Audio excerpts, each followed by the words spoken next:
Good morning. ప్రభువైన యేసుక్రీస్తు వారి పరిశుద్ధ నామములో అందరికీ శుభాలు.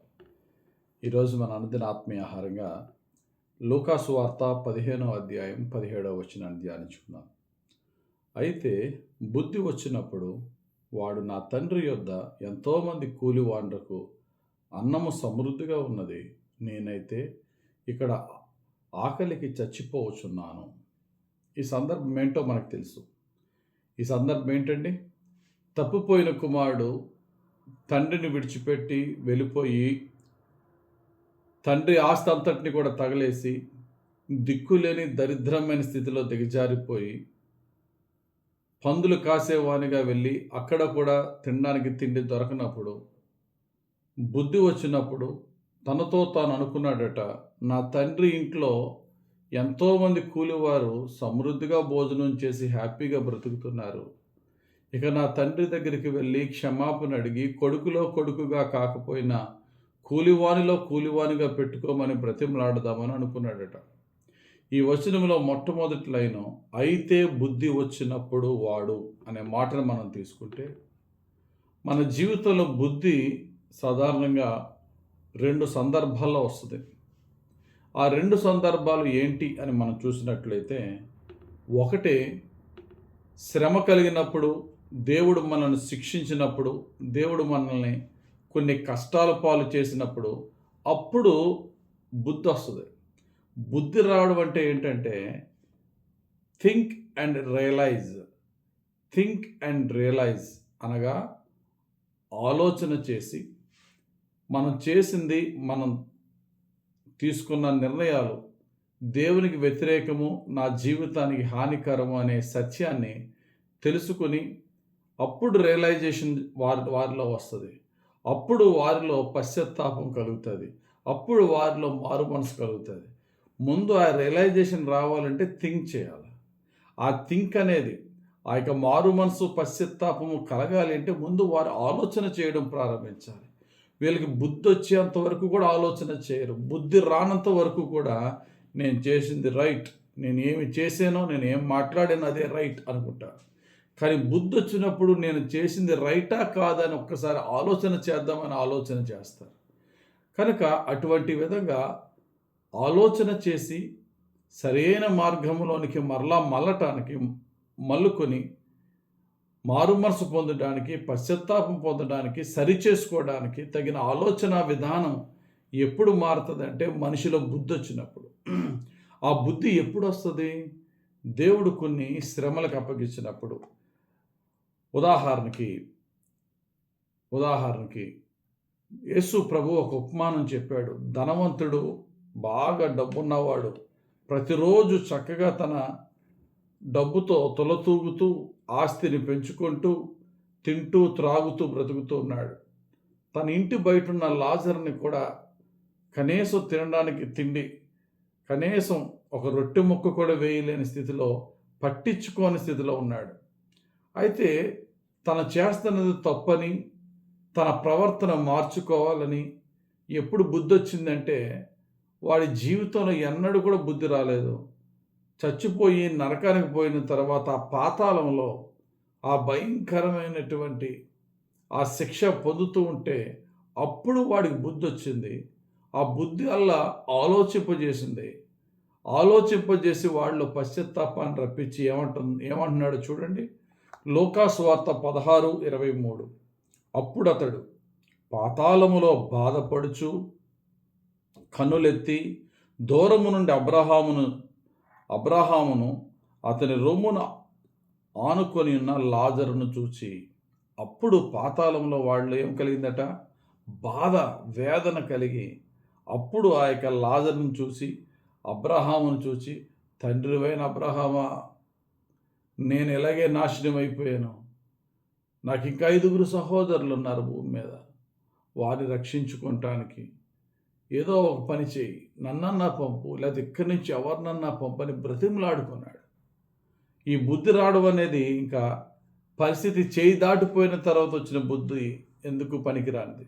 అయితే చనిపోక ముందే కొన్ని కష్టాలు దేవుడు రప్పిస్తాడు మనల్ని మార్చటానికి. అందుకనే ఎఫ్రాయిం గురించి చెప్తున్నాడు, ఎఫ్రాయిమీల గురించి చెప్తున్నాడు. ఇర్మియా గ్రంథం 31:18 నీవు నన్ను శిక్షించితివి.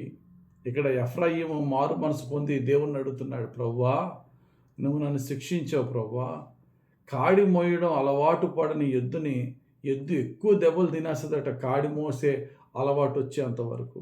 అలా దెబ్బలు తింటున్నట్టుగా నేను శిక్షణ పొందుకుంటున్నానయ్యా.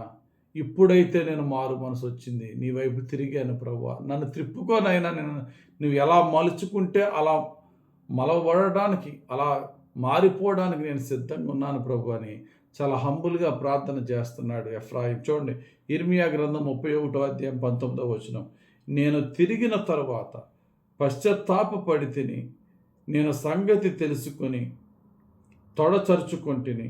నా బాల్యకాలం మందు కలిగిన నిందను భరించుచు నేను అవమానము నుండి సిగ్గుపడితిని. నా తొడ చరుచుకొంటిని అంటే అర్థం ఏంటంటే it's the expression of sorry, repentance. అయ్యో నేను ఎందుకు ఇలా చేశాను అని చెప్పి అప్పుడు బాధపడుతున్నాడట ఈ ఎఫ్రాయిము జాతి ప్రజలు.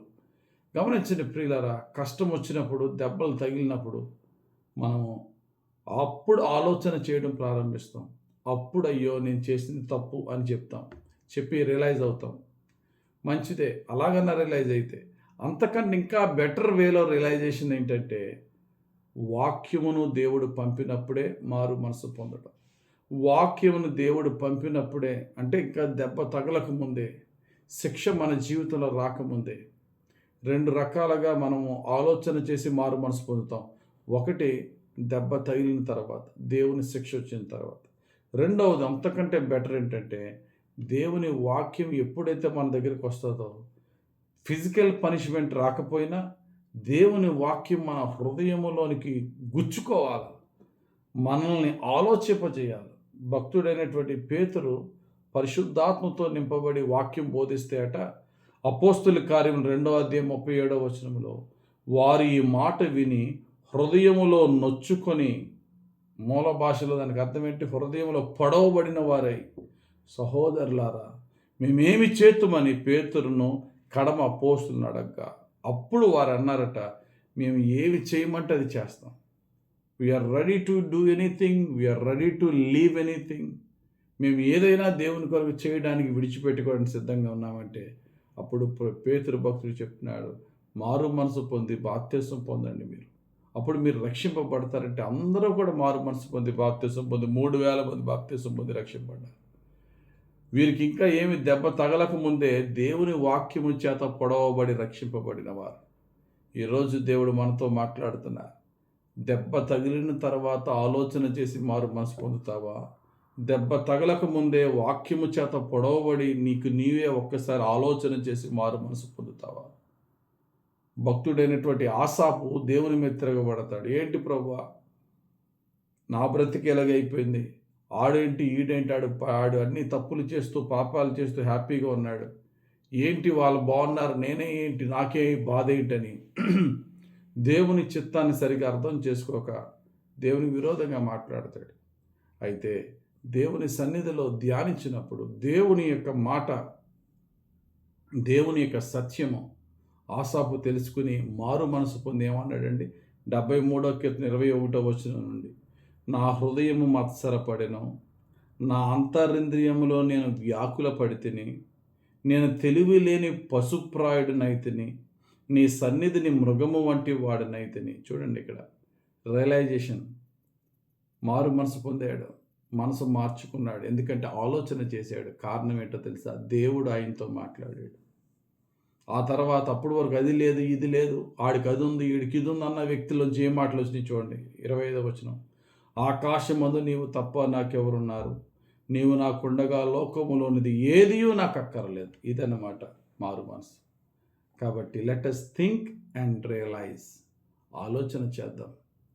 దేవుడు మన కొట్టకముందే, దేవుని శిక్ష మన మీదగా రాకముందే, దేవుని వాక్యము చేత పొడవబడి మారు మనసు పొందుటకు మనం చేస్తున్న ప్రతి క్రియను ఆలోచన చేద్దాం. వాక్యానుసారమా కాదని యోచిద్దాం. వెంటనే మారు మనసు పొంది రియలైజేషన్ మనలో రావాలి. మనలో పశ్చాత్తాపంతో దేవుని దగ్గరికి వద్దాం. ఏ తప్పు చేస్తున్నామో దాన్ని విడిచిపెట్టుకుందాం. దేవుని శిక్ష రాకముందే మారు మనసు పొంది ఆయన మంచితనాన్ని పొందుకుని పశ్చాత్తాపం పొంది దేవునికి ప్రీతికరంగా మారి ఇంకా ఎక్కువగా ఆయన అభిషేకాన్ని, ఆయన దీవెనలను అభివృద్ధి చేసుకుని దీవింపబడదాం. దేవుడు తన పరిశుద్ధ వాక్యం మన అందరి జీవితంలో నెరవేర్చునుగాక. ఆమేన్. పరిశుద్ధుడా, ప్రేమ కలిగిన తండ్రి, శ్రేష్టమైన వాక్యముతో మమ్మల్ని మేలుకొల్పినందుకు వందనాలు.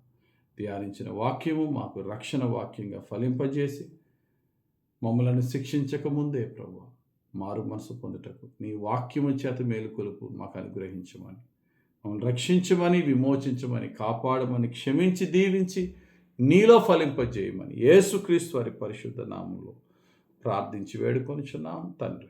ఆమేన్. తండ్రి యొక్కయు, కుమారుని యొక్కయు, పరిశుద్ధాత్మ దేవుని అభిషేకం హెచ్చుగా మనపై దిగి వచ్చి ఇప్పుడు ఎల్లప్పుడూ మనం రక్షించి, క్షమించి, కాపాడి దీవించును గాక. Amen. God bless you. Have a very blessed day.